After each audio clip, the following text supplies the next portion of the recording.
Welcome back everyone.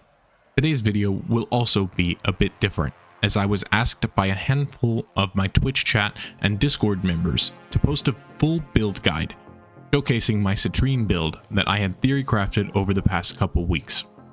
Quick disclaimer, what I have here, I'm aware, is not the most powerful build for Citrine, but I have found it to be a ton of fun, and it takes advantage of some of the new mods and arcanes that came out with the 1999 update. Without further ado, let's take a look at the Citrine build. We're taking advantage of the Helminth ability Evade from Cyte-09. This is what allows us to take advantage of Arcane Crepuscular for the final crit multiplier and the power strength while invisible. Arcane Impetus also gives us a strength and efficiency boost when applying unique status effects with R3 and R1, and this should get us to at least 6 stacks very easily for 36% strength and 18% efficiency.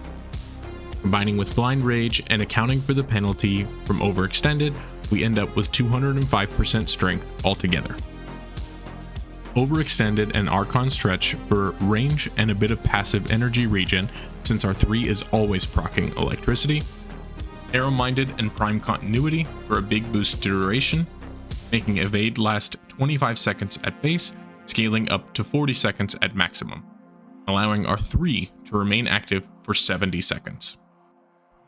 Prime Flow to have a larger energy pool to work with, and Rolling Guard for iframes and to remove pesky status effects. We use her Augment Recrystallize so we don't have to spam cast R4 to get the oh so heavenly red crits. Corrosive Projection is not the end-all be-all, but I find it to be my default when nothing else quite seems right, and Prime Sure-Footed to keep us from getting knocked down.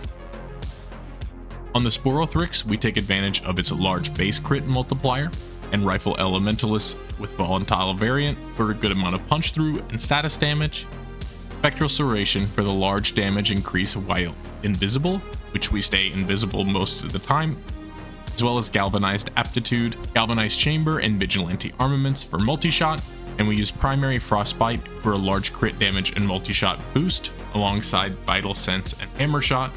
If you don't have Primary Frostbite, Primary Blight also do the same thing for this build, as the stacks come from Citrine's 3, not the weapon itself. The Dual Toxicist Incarnon is our bread and butter for keeping our Evade fully maxed out. While we're able to keep the stacks up with the Sporothrix and the melee weapon of choice, neither of them do that job as well as the Dual Toxicist Incarnon does. This build is quite stock standard, and if you don't have a Riven, I'd recommend Merciless Gunfight in its place for the punch through and crit damage. I unfortunately have polarity problems, so I won't be able to showcase this without my Riven today. And lastly, for the Chlorophyll, which is Citrine's signature heavy scythe, we run a standard heavy attack build, taking advantage of Galvanized Reflex, Galvanized Steel instead of Blood Rush or Sacrificial Steel because our crystals guarantee red crits and we want more crit damage in this case, Prime Fever Strike and Focus Energy for corrosive damage, Amalgam Organ Shatter and Killing Blow for the additional wind-up speed, and Condition Overload since Citrine builds up so many status procs that it far outpaces Prime Pressure Point on this build.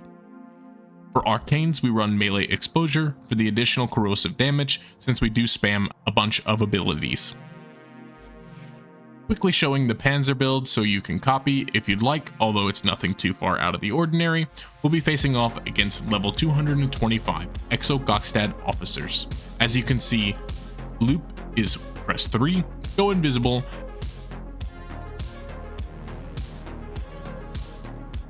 we'll be facing off against level 225 Exo Gokstad officers. As you can see, loop is press 3, go invisible, and spam the Dual Toxicist to easily build up 40 seconds of invisibility. We can then showcase the Sporothrix hitting large red crit numbers,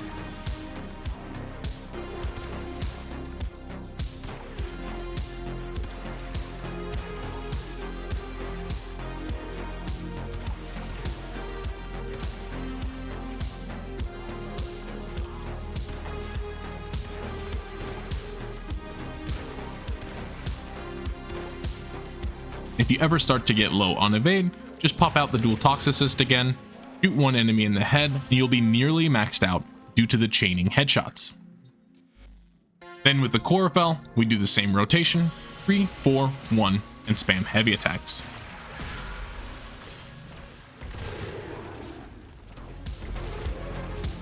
With that, we'll quickly review the fashion, and I'll leave you with a quick Steel Path Cougar Survival gameplay. If you enjoyed the video, a like and subscribe goes a long way to let me know, and please check out my Twitch channel and Discord, links in the description. And as always, until next time, happy hunting, Tenno.